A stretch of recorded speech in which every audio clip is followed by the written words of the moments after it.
Sziasztok, üdvözlök mindenkit! Amikor legutóbb az ATK-tól a Mercury elnevezésű fejhallgatóikat teszteltem, akkor én azért már mondtam, hogy szerintem az ATK-it nem fog megállni, és hát igazam is lett, bár azért hozzáteszem, hogy ehhez nem kellett olyan különösen nagy jó tehetség. Pontosan ugyanazt csinálták, amit az egerek piacán, kiadták az első modellt, megvárták, hogy reagál rá a piac, majd a következő generációnál javítottak ott, ahol kell. És itt érkezünk meg az N9 szériához, ami két változatban jelent meg, a Pro és Ultra elnevezéssel. De amondó vagyok, nézzük is, mit tudnak az újoncok.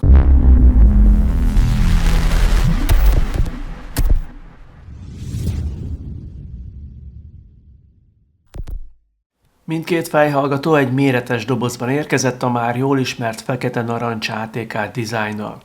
Külsőre szinte teljesen megegyeztek, az egyetlen különbség a jobb alsó sarokban volt látható, ahol az egyiknél Pro, a másiknál Ultra feliratot találtam.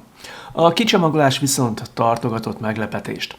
A korábbi modellnél még kaptunk egy plüss hordtáskát, ez most kimaradt. Cserébe viszont egy sokkal kreatívabb megoldást kaptunk, a fejhallgató nem egy szokásos műanyag tálcában vagy habszivacsban ült, hanem egy masszív, kartonból készült állványon.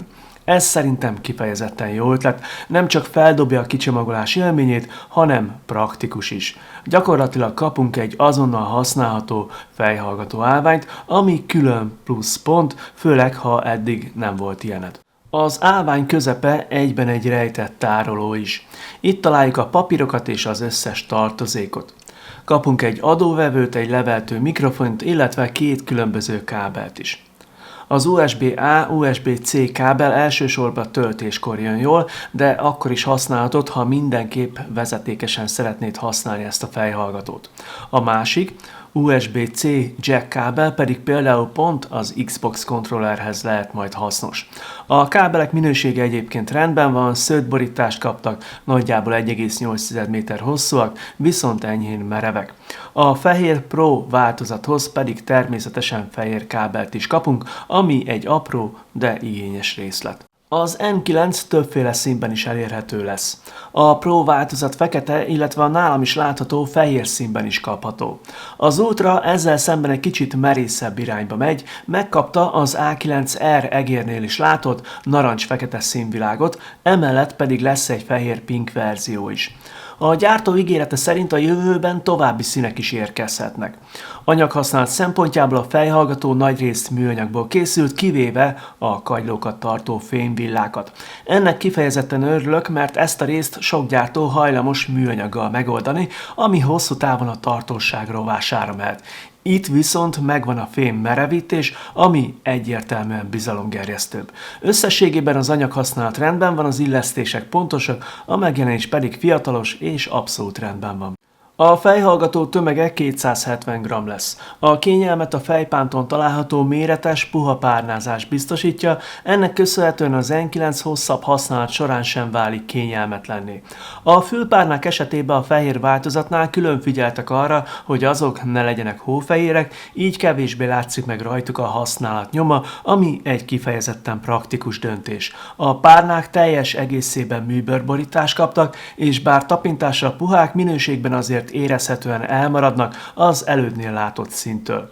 Ennek ellenére hosszabb használat során nem volt velük problémám, tehát komfort szempontjából teszik a dolgukat. A jó hír viszont, hogy ezek a párnák cserélhetők, a gyártó hivatalos oldalán többféle színben is elérhetők, és várhatóan idővel a hazai kínálatban is megjelennek majd. Kapcsolódás terén az N9 eléggé sokoldalú, a Bluetooth 5.3-on keresztül könnyedén csatlakoztatható telefonhoz, míg a gyári adóvevőnek köszönhetően 2,4 GHz-en PC-vel és PlayStation 4 vagy 5 konzollal is használható. A két vezeték nélküli mód viszont nem működik egyszerre, de a váltás szerencsére gyors. A bekapcsolgomb kétszerű megnyomásával pillanatok alatt átléphetünk a másik módba. Az üzemidőre sem lehet panasz, az 1500 mAh akkumulátor nálam nagyjából 80-90 órát hozott, ami kifejezetten erős érték ebben a kategóriában. Most elsőnek az N9 Pro-t hallják. Ugye ez elvileg a kis testvér, ilyen hangot produkál ez a boom mikrofon, ami egyébként szerintem egész kényelmes használható, könnyen le- és felcsatlakoztatható. Egyetlen egy hátránya van, hogy a szára kicsit lehetne jobban is állítható, tehát látjátok időnként egy kicsit így visszaáll az eredeti helyére. Ettől függetlenül szerintem ebbe az árkategóriába ez a mikrofon teljesen elfogadható hangon szól. Ez pedig már a nagy testvér, az Ultrának a hangja. Ugyanaz a boom mikrofon található meg itt is, szóval olyan nagy hangi különbség szerintem nem lesz, de ezt majd a felvétel után én is visszahallgatom. Szóval ilyen az N9 Ultrának a hangja. A mikrofon az N9 esetében már lecsatolható, ami mindenképpen pozitív változás. Hangminőségben viszont van egy kisebb visszalépés a Mercuryhoz képest, legalábbis az én tapasztalataim alapján. Ettől függetlenül még mindig bőven használható kategória, tehát kommunikációra teljesen rendben van. Ami kevésbé jó hír, hogy szoftveres oldalon eléggé limitáltak a lehetőségek, ehhez a boom mikrofonhoz nem kapunk külön EQ-t, vagy külön filmhangolási opciókat. A némítás szerencsére egyszerűen megoldható, a kagyló elején található gombbal egy mozdulattal lekapcsolható. Összességében ez a mikrofon hozza a kötelező szintet, de semmi extrát nem nyújt. A nálam lévő két N9 egyaránt 53 mm-es dinamikus driverrel érkezik, azonban a két modell között van némi különbség. A Pro változat PET membránt használ, míg az Ultra titániummal bevont drivert kapott. A frekvencia tartomány is eltér, a Pro 20 és 20 000 Hz között működik, az Ultra pedig papíron 10-től 40 000 Hz-ig képes elmenni. A gyakorlatban viszont ez meglepően kevés különbséget jelentett. Folyamatosan váltogattam a két modellt, és nagyon hasonló hangélményt kaptam. Talán az Ultra egy picivel teltebb hangzást adott, de ez egy olyan apró különbség volt, amit valószínűleg nem vettem volna észre, ha nem tesztelhettem volna egyszerre a két verziót. De ami igazán fontos egy fejhallgatónál, az a hangzás, és bizony itt történt a legnagyobb előrelépés. Az N9 a 3D Spatial Audio megoldást használja, amit a gyártó kifejezetten jól hangolt. Ez nem csak egy marketing címke, a térérzet valóban érezhetően jobb lett. De kezdjük az elején. A mély hangok kifejezetten jól sikerültek, ütősek mégis kontrolláltak, és ez egy gamer fejhallgatónál ugye különösen fontos. Ezen a téren egyértelmű fejlődés tapasztalható az előtthöz képest. A középtartomány szintén jól elkülönül, és érezhető, hogy erre is komolyabb figyelmet fordítottak. A hangok kevésbé folynak össze, mint az előd esetében. A magas hangok tiszták és természetesek, nem válnak harsánnyá. A térábrázolás továbbfejlődött, és a hangpozicionálás is meggyőzőbb lett. C2-ben tesztelve egyértelműen érezhető volt, hogy egy-két kategóriával feljebb is megállná a helyét. Összességében a legnagyobb fejlődés a hangzás terén történt, és az N9 ezen a téren kifejezetten erős lett.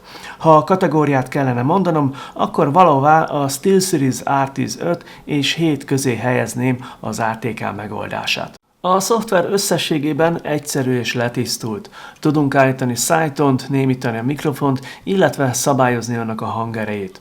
Emellett lehetőség van EQ beállításokra is, sőt a rengeteg gyári profil mellett más felhasználók által készített beállításokat is letölthetünk. A 7.1-es hangzás is elérhető, amit én általában nem szoktam használni, mert sok esetben inkább ront a hangélményen, itt viszont meglepően jól működik. Játék közben kifejezetten ajánlott bekapcsolni, mert a térérzetet érezhetően kitágítja, és a hangok pozícionálása is pontosabb lesz, mindezt úgy, hogy közben nem rontja le a hangminőséget. A mostani videóban látható ATK N9 fejhallgatók tesztjét a Gamers Life biztosította számomra. A Pro változat náluk 18 000 forint körül, míg az Ultra 20 000 forint környékén érhető el. Ha megtetszett a fejhallgató, érdemes lehet élni a promóciós kódommal is, amivel egy kis kedvezményt tudtok érvényesíteni a vásárlás során. Részletek a videó leírásában. Itt a videó végén zárásként összefoglalnám a dolgokat. Az ATK N9 egy kifejezetten jó árérték arányú termék lett, és igen, ezt nehéz lesz itt überelni. Úgy gondolom, hogy jelen pillanatban nagyon jó hangzást kapunk azért a pénzért, amennyibe ezek a fejhallgatók kerülnek. Viszont azért negatívumot is kell mondani, jelen pillanatban számomra talán az egyik legfájóbb pont, hogy a fejhallgatók még mindig kínai nyelven kommunikálnak velünk, amikor bekapcsoljuk, vagy valamit változtatunk rajtuk. A szoftver igen, az már teljesen angol, de a rendszerüzenetek azok még mindig kínai nyelven szólnak hozzánk, bár ha belegondolok, hogy mit kapunk a pénzünkért, milyen hangminőséget, akkor ez a kis kényelmetlenség szerintem vállalható. Jó hírem van, az ATK N9 Pro-t ezúttal most valaki megnyerheti magának a Gamers Life-nak köszönhetően. A játékban ezúttal is bárki részt vehet, mindössze annyit kérek, hogy iratkozz fel, lájkold ezt a videót, és hogyha X-en bekövetsz, azt megköszönöm.